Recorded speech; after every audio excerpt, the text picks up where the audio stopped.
So, hello guys. So, ngayong araw guys, meron tayong update ko lang din.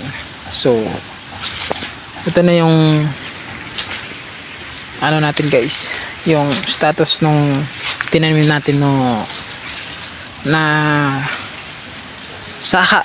So, direct to guys, hindi siya macro. Ayan kung makikita nyo guys. Ang ganda ng tubo guys, oh. Direct yan guys. So, para sa akin okay din yung direct na tanim. Yung sa akin lang.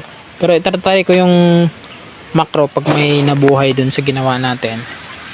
Kasi sabi dun sa vlog nila dun sa YouTube, mas maganda daw yung ano ng macro kasi matibay dun sa mga sakit.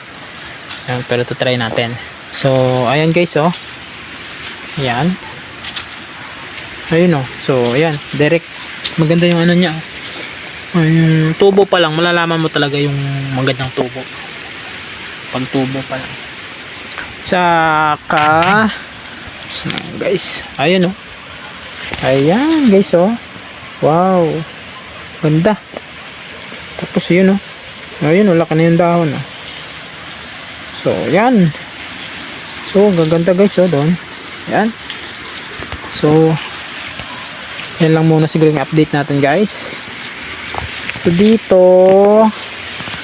parang namatay guys. So papalitan natin yan pag walang umusli na ano, bagong dahon. So ito guys, siguro mabubuhay din to. Hindi ko lang sure Ayan, may bago oh. So mabubuhay yan. Sure ako dyan. Mabubuhay yan. Magsisimula pa lang kasi yung ito baka sa kanyang ugat to. Sana nga. Kasi puti pa guys oh. Pag puti na ganyan, mabubuhay yan sigurado. 100% yan guys. So ito na yung iba. Ayan. Guys oh. So dito parang wala na buhay to. Papalitan na lang natin.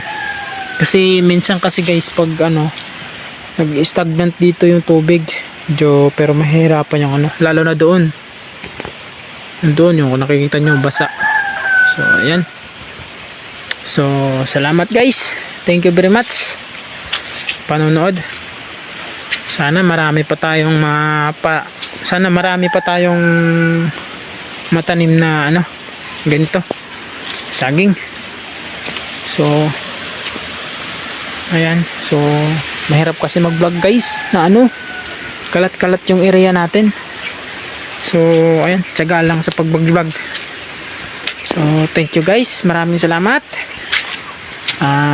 God bless sa ating lahat guys. Peace tayo guys. So thank you very much. Hanggang sa muli.